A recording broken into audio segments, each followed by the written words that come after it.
Bonjour Christophe. Bonjour Pauline. On reparlera sans doute avec vous de l'assurance chômage ici en France, mais ce matin, ce qui nous intéresse, c'est cette question. Se dirige-t-on vers une guerre commerciale entre l'Union européenne et la Chine? Ça en a tout l'air. Bruxelles fait un pas de plus en direction d'une hausse des droits de douane sur les voitures électriques chinoises et ça frappe assez fort, Christophe. Oui, on pouvait s'attendre à une hausse, mais personne n'imaginait l'ampleur de cette hausse. Plus 38% de droits de douane supplémentaires. Donc si on ajoute la taxe de 10% existante, ça veut dire que certaines voitures importées de Chine pourraient devoir s'affranchir d'une taxe de 48% à l'entrée dans l'Union européenne, et ce d'ici à partir du 4 juillet prochain. C'est énorme, mais quand même, il faut relativiser parce que regardez, les Américains viennent de mettre en place une taxe de 100%, eux. Alors pourquoi est-ce que Bruxelles veut imposer de telles taxes ? Alors vous allez comprendre avec un graphique que je vais vous montrer, hein, et voilà, le voici. Voilà à quel point la Chine subventionne ses industries, en particulier l'automobile. Plus de 200 milliards d'euros qui sont consacrés à la subvention de ces entreprises. C'est beaucoup, et c'est beaucoup plus que la France qui, elle, ne subventionne qu'à un peu plus de 13 milliards d'euros.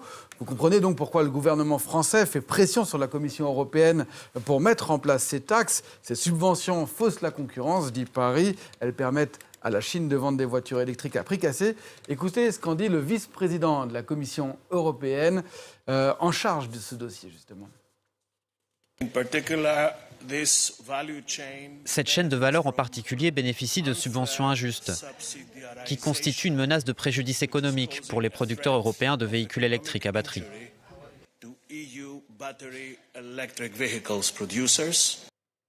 Sauf qu'en Europe, Christophe, tout le monde n'est pas forcément de cet avis. Et là aussi, vous allez comprendre très vite pourquoi. Hein, la Commission européenne, elle a donné le détail de ces droits de douane qui sont basés sur les résultats d'une enquête. Plus un constructeur se montrait coopératif, moins il a été sanctionné. Et ainsi, c'est le géant SAIC qui devra payer le plus, 38% supplémentaire, donc 48% au total si on ajoute la taxe déjà existante.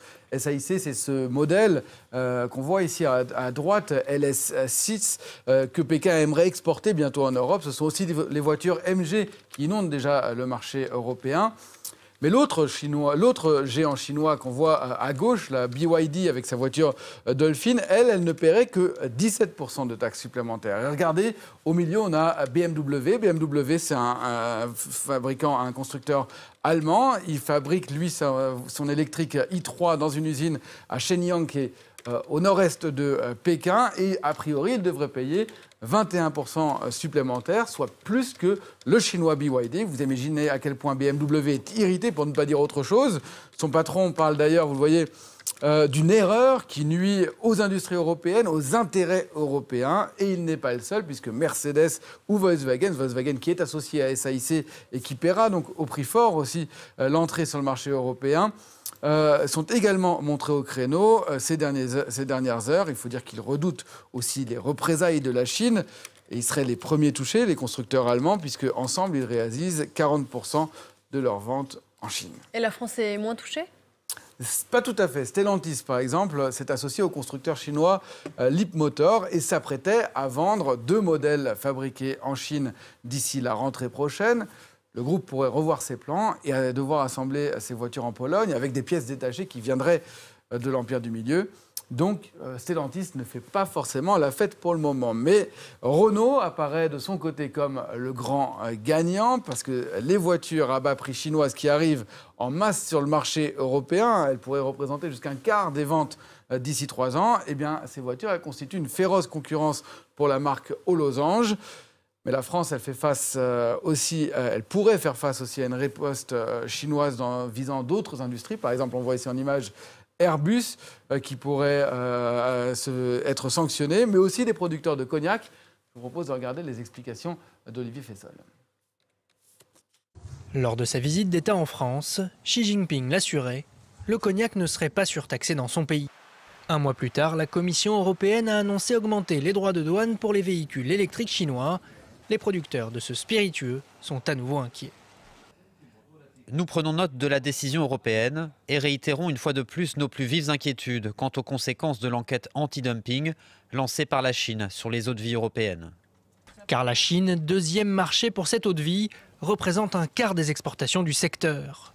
En octobre dernier, En réponse à l'enquête de la Commission européenne sur ses fabricants de voitures électriques, Pékin a lancé une investigation anti-dumping auprès des producteurs de cognac. La procédure devrait s'achever le 4 juillet et pourrait déboucher sur une augmentation des droits de douane. Une menace que la Chine a déjà mise à exécution sur les vins australiens en 2013. Alors, tout n'est pas encore tout à fait fait. Ces droits de douane ne sont pas encore définitifs, Pauline.